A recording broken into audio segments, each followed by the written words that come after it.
கனடாவில் கடந்த சில ஆண்டுகளாக அதிகரித்து காணப்படும் வீட்டு வாடகை தற்போது குறைய தொடங்கியுள்ளதாக புதிய புள்ளி விவரங்கள் தெரிவிக்கின்றன.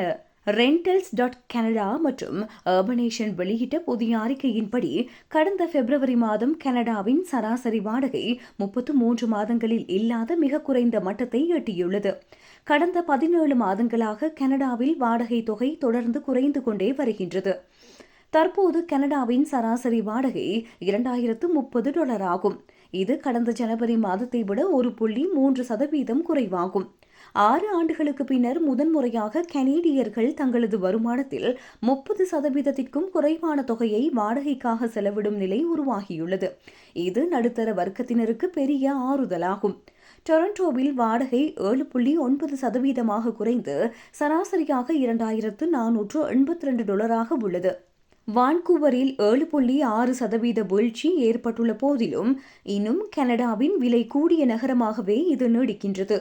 இங்கு மாத வாடகை $2672 ஆகும்.